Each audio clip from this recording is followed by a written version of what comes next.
എന്നെ തോളിൽ വഹിക്കുന്നവൻ.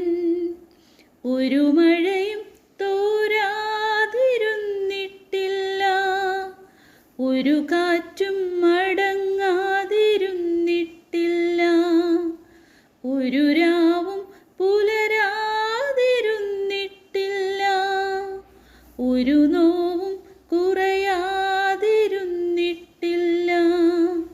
തിരമാലയിൽ ഈ ചെറുതോണിയിൽ, തിരമാലയിൽ ഈ ചെറുതോണിയിൽ, അമരത്തിനരികെ അവനുള്ളതാ, ഒരു മഴയും തോരാതിരുന്നിട്ടില്ല, ഒരു കാറ്റും മടങ്ങാതിരുന്നിട്ടില്ല.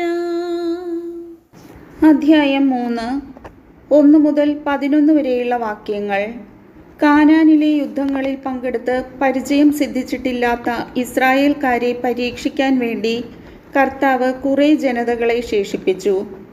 ഇസ്രായേൽ തലമുറകളെ യുദ്ധമുറ അഭ്യസിപ്പിക്കാനും പ്രത്യേകിച്ച് യുദ്ധ അനുഭവമുണ്ടായിട്ടില്ലാത്തവരെ യുദ്ധം പഠിപ്പിക്കാനും വേണ്ടിയാണിത്.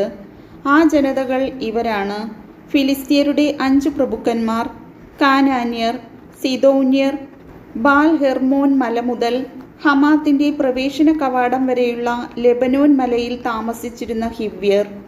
മോശ വഴി കർത്താവ് തങ്ങളുടെ പിതാക്കന്മാർക്ക് നൽകിയ കൽപ്പനകൾ ഇസ്രായേൽക്കാർ അനുസരിക്കുമോ എന്ന് പരീക്ഷിക്കാൻ വേണ്ടിയാണ് ഇവരെ അവശേഷിപ്പിച്ചത്.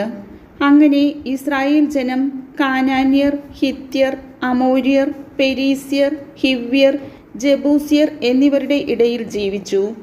അവരുടെ പുത്രിമാരെ ഇസ്രായേൽക്കാർ വിവാഹം ചെയ്തു. തങ്ങളുടെ പുത്രിമാരെ അവർക്ക് വിവാഹം ചെയ്തു കൊടുത്തു.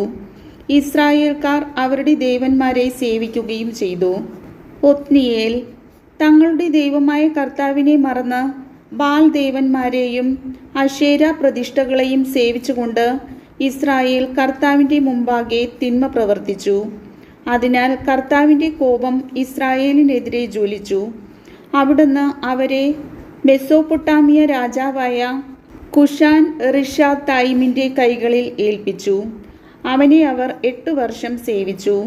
ഇസ്രായേൽ ജനം കർത്താവിനോട് നിലവിളിച്ചു. കാലെബിൻ്റെ ഇളയ സഹോദരനായ കെനാസിൻ്റെ പുത്രൻ ഒത്നിയേലിനെ കർത്താവ് അവർക്ക് വിമോചകനായി നിയമിക്കുകയും അവൻ അവരെ മോചിപ്പിക്കുകയും ചെയ്തു. കർത്താവിൻ്റെ ആത്മാവ് അവൻ്റെ മേൽ വന്നു. അവൻ ഇസ്രായേലിൽ ന്യായവിധി നടത്തി. അവൻ യുദ്ധത്തിന് പുറപ്പെട്ടു. മെസോപ്പൊട്ടാമിയ രാജാവായ കുഷാൻ റിഷാത്തൈമിനെ കർത്താവ് അവൻ്റെ കയ്യിൽ ഏൽപ്പിച്ചു കൊടുത്തു. ഒത്നിയേൽ അവൻ്റെ മേൽ ആധിപത്യം സ്ഥാപിച്ചു. അങ്ങനെ ദേശത്ത് 40 വർഷം ശാന്തി നിലനിന്നു. അതിനുശേഷം കെനാസിൻ്റെ മകനായ ഒത്നിയേൽ മരിച്ചു. കർത്താവിൻ്റെ വചനം.